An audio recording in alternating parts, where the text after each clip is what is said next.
Je m'appelle Ronald Ramaroussan, j'ai 29 ans. Et je suis de la promo 2018. J'étais en E2S, donc électronique, énergie et système. J'étais donc en formation en apprentissage. Aujourd'hui, je suis ingénieur RAMS, donc c'est ingénieur safety et fiabilité. Donc je travaille dans le secteur ferroviaire pour Alstom depuis à peu près 1 an. Et auparavant, j'ai toujours fait le même métier, mais j'étais dans le secteur automobile.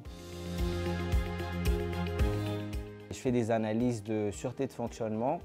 Je fais en sorte que le système sur lequel j'étudie reste sûr pour les personnes qui les utilisent et pour ceux qui sont autour, bien sûr. Donc ça, c'est dans le cadre du train. C'est plutôt sur la traction du train. Et c'est en rapport avec des nouvelles énergies telles que l'hydrogène. Donc l'objectif, c'est que ce système-là n'entraîne pas de danger au niveau du train pour toute la durée de vie du train et même pendant les phases de maintenance, etc. Donc je le fais dès le début de la conception du train jusqu'à la livraison du train sur les voies clients. Ça m'a apporté franchement beaucoup de choses. Au-delà de tout ce qui est technique, je dirais que ça m'a appris plus d'être autonome. Comme j'étais en alternance, c'est vrai que j'ai eu la chance de déjà commencer un petit peu à être un peu dans le monde du travail, mais du coup, même dans les cours, les projets, vers les dernières années, il y a quand même pas mal d'aspects projets, l'autonomie, la recherche aussi, la recherche d'informations, parce que finalement aujourd'hui, en fait, c'est très important, parce que quand on va rentrer dans le métier, on va nous donner une formation un peu classique et après derrière il ne faut pas hésiter à chercher. Sans oublier aussi l'anglais, j'utilise quasiment quotidiennement tous les jours vu que c'est une entreprise internationale aussi. Moi ça fait on va dire à peu près 1 an et demi, 1 an que je vais aux événements, etc.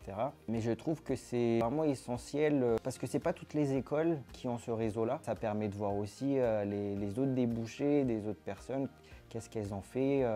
D'avoir une sorte de retour d'expérience. Je trouve ça aussi bien dans le sens où, là par exemple, tout à l'heure quand j'étais au boulot, j'ai discuté avec des collègues. Ils étaient très étonnés parce que, en fait, eux, ils n'ont pas forcément cette relation avec leurs anciens de leur école. Et je trouve que c'est une grande opportunité qu'on a au sein de l'école d'avoir ce réseau-là.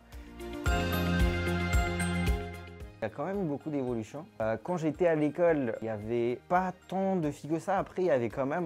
Moi, j'étais en apprentissage. C'était un peu particulier parce que je travaillais pour Renault en alternance. Et c'était au niveau du bureau d'études d'une usine. Donc forcément, dans une usine, il y a vraiment peu de parité. Ensuite, quand j'ai commencé à travailler fin 2018 et dans une boîte de consulting, là, j'avoue qu'il y avait déjà un peu plus de filles. Aujourd'hui, par contre, alors je ne sais pas si c'est chez Alstom, mais ça a bien évolué. Par exemple, dans mon service, il y a beaucoup plus de femmes que d'hommes aujourd'hui, par rapport à ce que j'ai vu avant et jusqu'à aujourd'hui. Ça s'améliore, je dirais que la tendance est positive. Le conseil numéro 1, c'est de jamais rien lâcher, parce que c'est vrai que c'est pas évident de savoir qu'est-ce qu'on veut faire plus tard. Je dirais c'est jamais trop tard pour changer de filière si jamais on ne sent pas à l'aise. Même après, une fois qu'on est diplômé, on peut tout faire. On a la chance à Polytech d'avoir une étude assez générale. Que même si j'ai fait électronique par exemple, moi je trouve que j'ai une vision vraiment générale de tous les domaines. Donc, je sens que je peux me lancer dans tous les domaines. Un autre conseil, ce serait pas hésiter à profiter aussi de cette période à l'école. Quand on est dedans, c'est vrai qu'on se dit « Ah, moi j'ai hâte de travailler, etc. » Mais ça reste quand même une bonne période, donc il ne faut pas hésiter à en profiter. Parce qu'après, c'est différent. Et peut-être par rapport à l'anglais, c'est d'essayer de s'appliquer en anglais. Alors, c'est jamais trop tard, on peut toujours apprendre sur le terrain, mais c'est vrai qu'avoir un bon bagage en anglais, quand on sort d'école, c'est important. Donc aussi un dernier truc, c'est parce que du coup j'ai eu l'occasion d'avoir des stagiaires, de faire attention à l'orthographe. Ça peut faire perdre beaucoup de crédibilité. Mine de rien en fait, même si l'ensemble est bon, ça peut un peu gâcher le sérieux qu'on peut voir de cette personne. Et ça peut potentiellement fermer des portes. Même ça peut bloquer dans l'évolution professionnelle. Et c'est vrai que c'est dommage.